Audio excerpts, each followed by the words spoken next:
Гипосподия диагнозы УЗИда көрінуі өте қиын оны. Өйткені ол канал мүшенің басына дейін бітіп шығып тұрған сияқты болады, бірақ ортасында бітіп любой жерінде ашыла салуы мүмкін. Мысалы, мына жерде промежностная форма деген прям жұмыртқамен мынау анус бар ғой, артқы тесіктің ортасында ашылуы мүмкін. Мошоночная деген мынау жұмыртқаның мошонкадан кейін ашылуы мүмкін. Стволовая деген мынау денесінде ашылуы мүмкін. Сосын мынау головчатая деген болады, или венечная деген болады. Көп жағдайда қазір кездесіп жатқан мына венечная деген түрі осы жерде ашылады. Бұны УЗИмен көру өте қиын. Бұл туыла біткен ақау. Қарсы алайық, Ернұр Айнаев. Қош келдіңіз. Жайғасаңыз болады. Үміт бар деп жатыр. Сіз не дейсіз?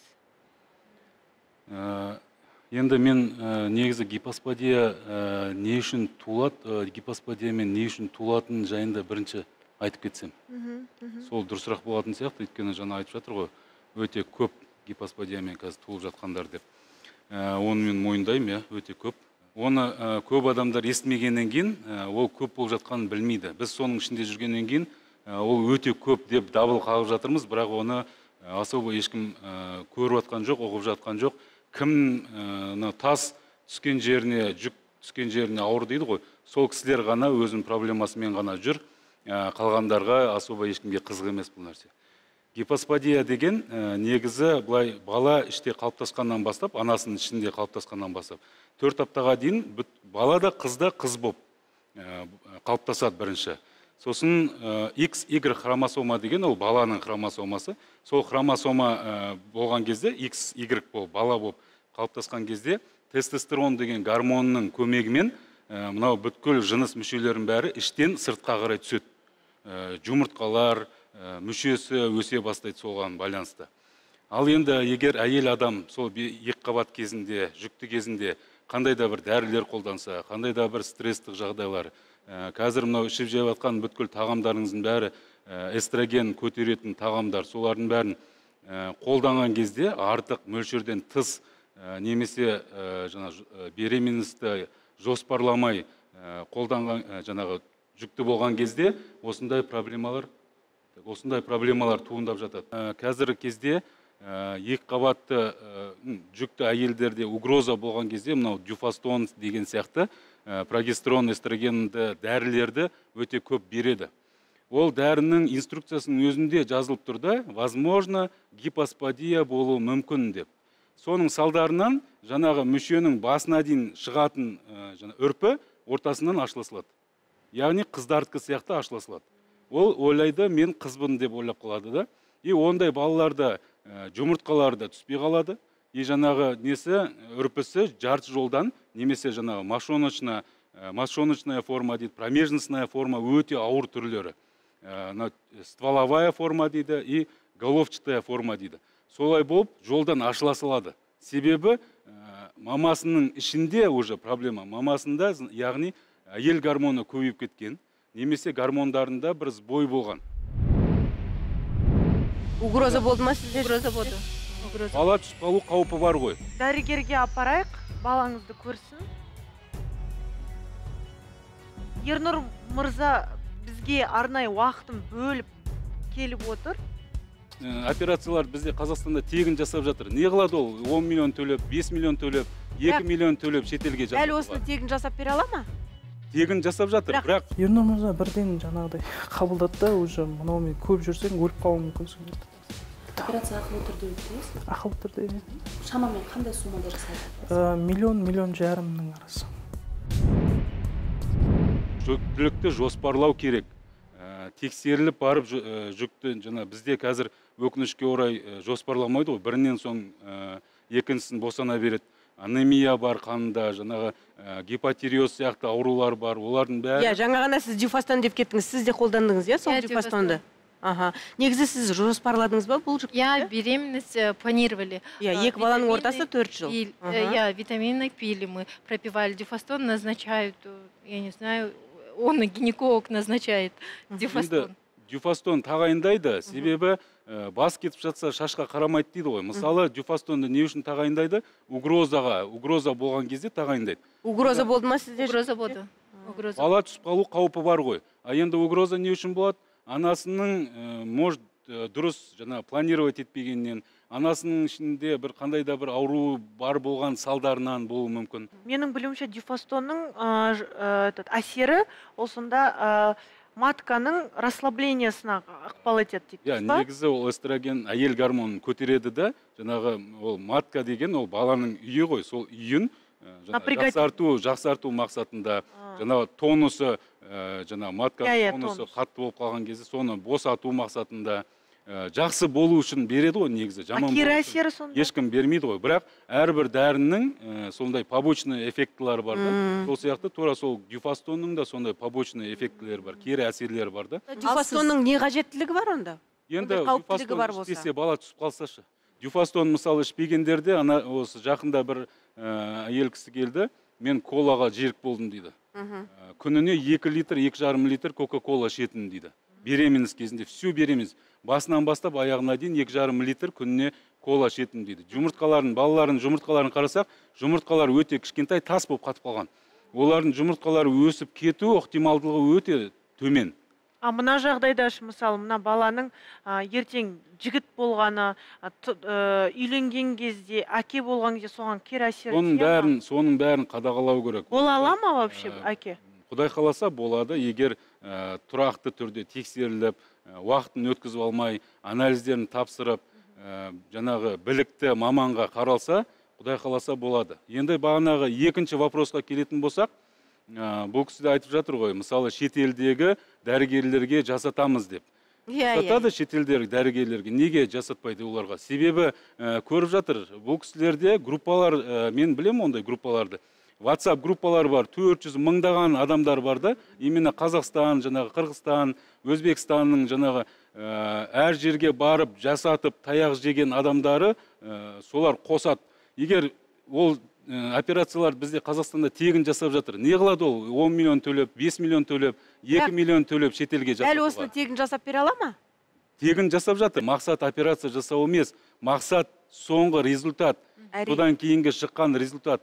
Себебі Қазақстанда бұмен айналысып жатқан адамдарды саусақпен санасақ болады. Бұл операциядан кейінгі жағдай ма? Иә. Жасағаннан кейінгі бізде нелер бар, нюанстар бар. Дәрілік заттар жағу керек. Мыналар неге фиброз болып қалмас үшін сол дәрілік заттарды жағу керек та, біз сондайларды упускать етіп аламыз бізде.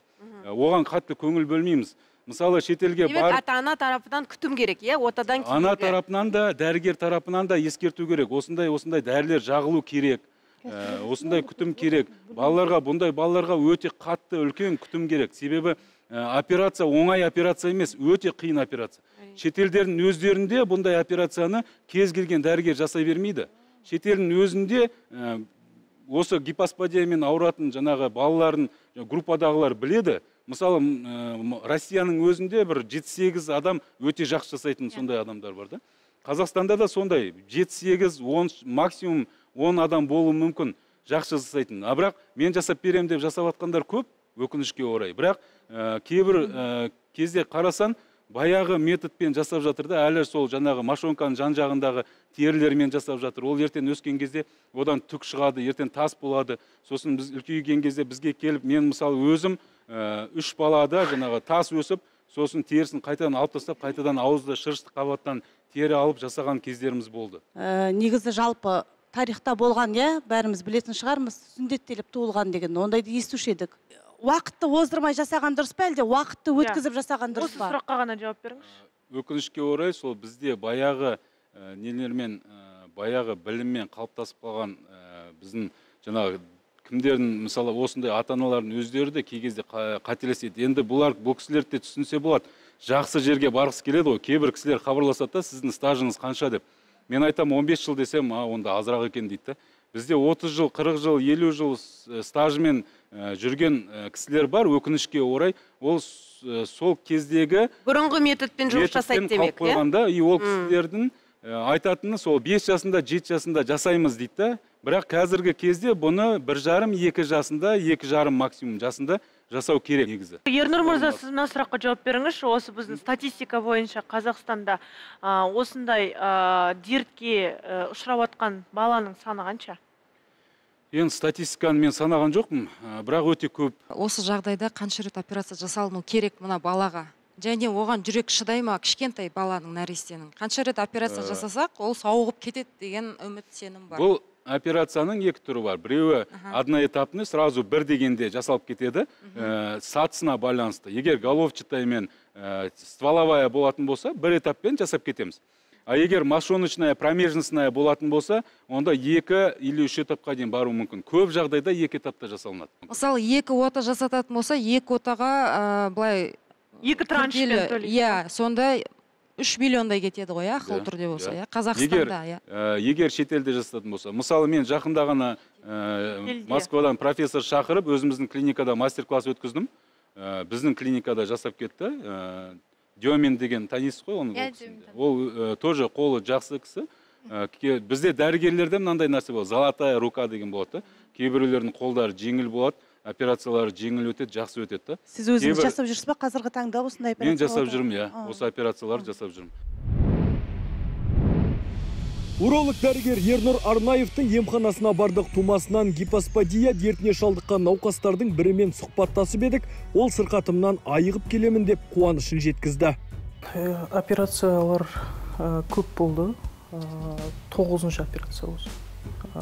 Детство, гипосподия, қалай айтса болады, мошоночный ма, сондай, члені мошоночный. Ол сізде туыла біткен, туыла біткен. Ер жеткелі 2-ші этап осы. Былтыр 2022-де сәуір айында болған бірінші операция, ер жеткенде. Оның алдында 7 рет болған операция. 7 рет енді ол 12-13 жасқа дейін барлығы болып тастаған операция. Детский кезінде. Иә, 13 жастан кейін енді былтыр мен уже 29-дан ба, уже 13-тен 29, 16 жылдан кейін. Қазақстанда енді мен білетін кісі осы Ернұр Исабекович қана. Шын айтсам, шетелге бармай-ақ осы кісіні айта аламын негізі. Маман деп, нағыз маман. Мен шын айтсам, кіші дәретке шыға алмай қалған кездерде осы кісі жаңағыдай былтыр жасаған операциядан кейін жақсарды. Енді биыл предпоследний этап деп осы кеше жасады операция. Енді соңғы операция апрельде келесі жылы Құдай қаласа. Дайындалғанда бүкіл қандар тапсырдым, общий анализ, крови, жаңағыдай, сосын УЗИ, ЭКГ, сосын жаңағыдай кариотип деген бар тоже, хромосомаларды не істейтін. Спермограмма, бүкіл керек анализдер өзі кісілер айтады, осы кісілер списокты жібереді, сол список. Алдын ала, дайындайды, алдын ала, бір күн бұрын. Операция, енді былтырға Астанада жасады операция бұл кісі. Бұл кісі Астанада былтыр биыл ғана ғой, енді Алматыға көшіп келіп. Қандай өзгерістер болды? Бірінші этапта кезінде, детский кезінде, қалай айтса болады, канал дейді ғой, соған түк шығатын андай нені, теріні тігіп жерген ғой каналға. И сол түк шығатын каналды тіккенен кейін саннан алып жаңағыдай теріні тігіп жерген. И сол теріден жаңағыдай түк шығып, сол кіші дәретке шыққан сайын тас болып жиналып қалған. И сонан 2 үлкен тас шықты жаңағы каналдан. И последний момент уже туалетке шыға алмай қалдым. И сол кісіні, осы кісілер устроить етті былтыр. И тоже жаңағыдай жаңадан ауыз қуыстан тері алып, жаңағыдай канал жасап кетті. Сол каналды осы биыл дұрыстап шығарды. Енді өз кісі, бұл кісі шетелге шықты ғой, Ернұр Исабекович. Сол бір именно осы гипосподияны бір зерттейтін мамандар ма, сондай. Сол кісілер көмектесіп, бірге жасап операцияны. Сол кісілермен бірге. Шетелдегілердің өздері жасап. Өздері жасап жатыр. Бұл жақта енді Ернұр мырза бірден жаңағыдай қабылдады да, уже мынаумен көп жүрсең өліп қалуың мүмкінсің деді. Енді өйткені жаңағыдай кіші дәрет шықпаса адам шынымен өліп қалады екен ғой. Сонымен өйткені соңында уже кіші дәретке вообще шыға алмай кеттім да. Операция ақылы түрде өтті? Ақылы түрде. Шамамен қандай суммада жасалды? Миллион жарымның арасы. Осы екінші этапқа ма, әлде общий сумма ма? Бірінші этап жұмыс жаңағыдай ОСМС дейді ма? Сонымен кетті, общий кәдімгі квота арқылы. Бұл жол тегін, білмеймін қанша ол. Тегін енді квота арқылы. Екінші этап 1-1,5 арасы.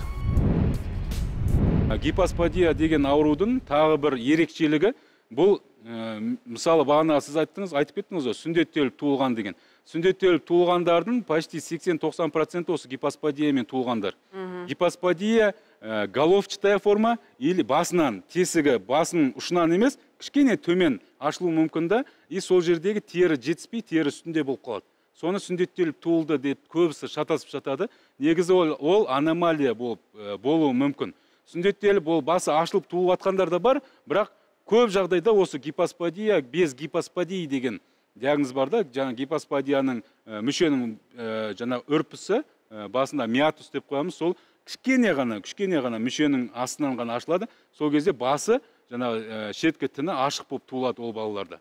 Біріншіден, екіншіден, сол жаңа кішкене ғана төмен жаңа ашылған кезде миатус, сол мүшені қисайтады бұлай. Мүше қисық болып тұрады. Өкінішке орай, кейбір жағдайларда бізде каналды, уретраны, үрпіні жасап бере салады да, мүшенің қисықтығына қатты көңіл бөлмейді. Ертең бала омен қиналады. Мүше тұрған кезде мүше бұлай қисық болып тұрады. Одан кейін ол қатынасқа түсе алмай, ертең тағы да қиналады. Үлкейген кезде тағы да операция жасап жататын кездер болады. Сол үшін бұл жерде жаңа дәрігердің квалификациясы өте жоғары болған маңызды, себебі бұл жерде бір дегенде 3 операция жасалып кетуі мүмкін. Мысалы, мүшенің басын, жаңа миатусты мүшенің басына дейін шығарады. Екінші, мүшенің қисықтығын түзелейді. Үшінші, жаңа скрытый половой член, мүше ішке қарай тығылып туылуы мүмкін. Соны жаңа скрытый половой членді устранять етіп, бір дегенде 3 операция жасалып кетуі мүмкін. Бір дегенде жаңа жұмыртқалар түспей қалған болса, жұмыртқаларын түсіріп кетуі мүмкін, бір дегенде. Жаңа ғана сіз өзіңіз айтып кеттіңіз ғой, енді Қазақстанда жасалатын ота басқаша, ал шетелде жасалатын ол ауыздан алынатын бір терілер дедіңіз, е? Қазақстанға келіп жатыр оларды. Қазақстанда келіп, жасалынып жатыр, бірақ одан кейінгі, жасалғаннан кейінгі уход кішкене страдать етіп жатыр да. Ол да өте маңызды. Жағып жатқан маздардың өзі, жаңағы біз жасап жалғаған тері атрофироваться етіп жоқ болып кетті. Демек, күтімі жақсы болу үшін не істеу керек? Күтімі дұрыс болу керек. Майздар тағайындалу керек. Анау құрғап қалмау керек. Постоянно увлажнять етіп отыру керек. Қандай мазь? Ол мазь бізде бар ма? Бар бізде. Бар, е? Ол майзда проблема емес. Главным бастысы дұрыс жасау проблема, сосын ол майзды табу проблема емес. Сонда дәрігер білмей ма, жоқ әлде ата-анаға дұрыс түсіндірілмей ма, жоқ әлде ата-ана немқұрайлы қарай ма, не? Енді мысалы, мынандай ғой, бір тортты әркім әртүрлі жасайды ғой.